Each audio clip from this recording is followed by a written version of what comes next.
이 대통령의 낚싯배 사고 예방 못한 것, 그리고 구조에 실패한 것, 이유 불문하고 국가 책임이다라는 인식에 대해서 여러분의 생각은 어떤지, 그리고 지난 정부 때의 세월호 사고와 대응을 좀 비교평가해 주십사고 부탁을 드렸는데, 서영호 소장으로 갑니다. 네, 그 세월호의 교훈, 세월호의 트라우마가 심각했음에도 불구하고 사회의 안전 시스템의 변화는 정말로 더디구나라는 걸 확인할 수 있었던 것 같습니다.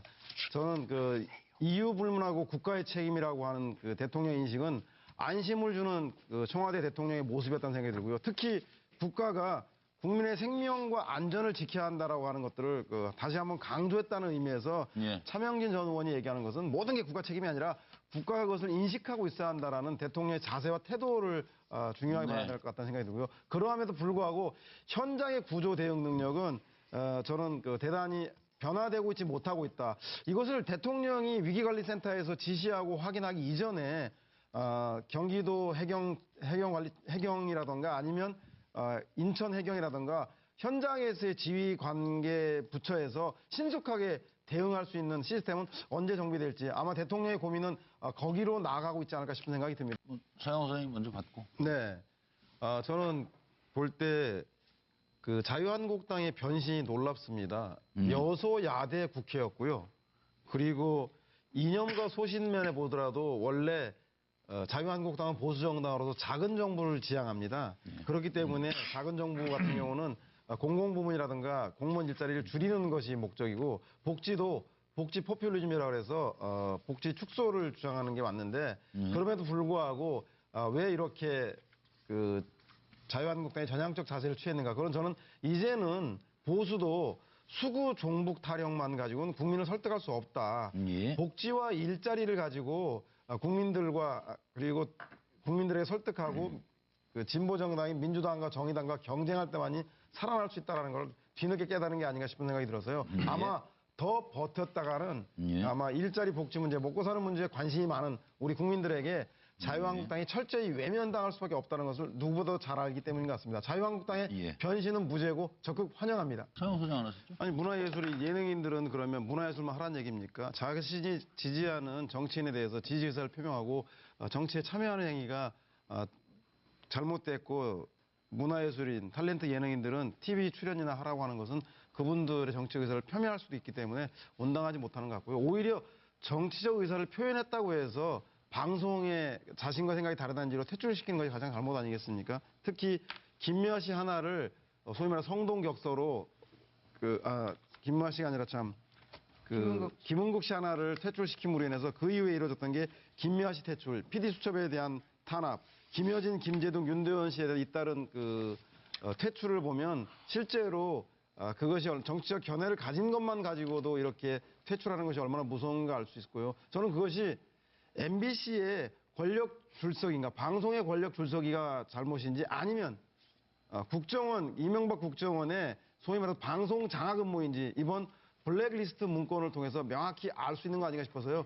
이 차제에 권력기관이 정치와 선거에 개입하고 언론을 장악하는 도구와 수단으로 쓰이는 문제를 반드시 근절하기 위해서 국정원법 개혁은 이번 정기국회에서 반드시 이루어져야 한다는 생각이 듭니다. 예, 서영호 소장 준비되셨네요. 네. 그 추명호 전 국장의 구속이 유죄를 확정한 건 아니지 않습니까? 마찬가지로 최은수 전 2차장의 구속영장 기각이 또 무죄 확정은 아니고요. 물론이죠. 그동안 검찰들이 구속을 남발한 게 구속 이꼬르 유죄다라고 하는 그 오랜 수사 관행 때문에 그런데 이제는 재판부에서도 구속 적부심이라던가 영장 실질심사에서 많이 기각을 하고 있습니다. 그래서 구속 여부를 가지고 유무죄 확정 짓는 거는 좀 이제 오랜 관행을 좀 극복해야 한다는 생각이 들고요. 다만 우병우 전 민정수석이 최은수 2차장의 영장 기각을 보고 한도의 한숨을 쉬기는 이르다. 왜냐하면 추명호 전 국장의 구속영장에 분명히 우병우 전 수석이 공범으로 적시되어 있습니다. 이것은 범죄 중대성이 입증된 거고 또 하나 증거인멸과 도주 우려 이 두 가지가 갖춰지면 구속이 되는데 우병우 전 수석 같은 경우는 우병우 전 수석 경우에는 현직 검찰 직원이 검찰에 있는 인사가 우병우 전 수석의 변호인에게 구속된 추명호 의원이 검찰에서 진술한 내용을 그대로 전달해서 그것 때문에 우 전 수석이 검찰 수사를 받고 귀가하는 길에 자동차하고 핸드폰을 압수당하지 않았습니까? 네, 근데 그 검찰 간부는 누군지 아직도 모르고. 네, 그렇습니다. 그렇기 때문에 그 증거인멸과 사안의 중대성 두 가지가 예. 입증되었기 때문에 우병우 수석은 이번에 영장 청구에서 자유롭지 못하지 않을까 하는 생각이 듭니다. 예, 서영호 소장. 네, 박근혜 정부로부터 문재인 새 정부가 인수받은 건 텅 빈 깡통 컴퓨터하고 캐비넷에 흘리고 간 그 수천 건의 문건이었습니다. 그리고 보안 시스템조차 없었는데 이 보안 시스템이 없었다는 것은 두 가지를 입증합니다. 하나는 원래부터 황장 소장의 말씀대로 보안 시스템이 없었다. 아, 필요도 없었는지. 네, 두 번째는 자료 삭제하고 폐기하는 과정에서 보안 시스템 프로그램까지 삭제해버렸다라는 그럴 두 가지, 가능성도 있죠. 두 가지 중에 하나일 텐데 제가 청와대 근무하는 경험에 비춰보면 청와대는 국정원에서 파견 나와 있기 때문에 보안 담당관이 지정돼 있습니다. 그거는 네. 국가 운영 법에 의해서 그렇게 정해져 있기 때문에 보안 시스템이 아예 없었다는 얘기는 있을 수가 없고 이 정도 청와대 현재 총무비서관이 국회 예결위에 보고한 것만 해도 월 500~600건 정도 해킹을 하고 있는 것이 사실입니다. 그렇기 네. 때문에 보안 시스템 부재는 동네 구멍가게에서도 보안 시스템을 하고 있는데 청와대 보안 시스템 없었다는 건 말이 안 되고 결국 그렇다면 자료 삭제 폐기 과정에서 보안 시스템 프로그램도 삭제될 가능성이 매우 높다. 따라서 박근혜 전 대통령의 그 통치 자료가 철저히 은폐되고 삭제되고 폐기된 게 아닌가라는 것에 이라고 반증을 본다. 보입니다. 한철수 대표는 그 우양우한 거고요. 호남계는 좌양좌한 겁니다. 그래서 범보수 단일화로 가는 안철수와 범진보 단일화로 가는 호남계 결국 분당의 수순만 남았다는 생각이 듭니다.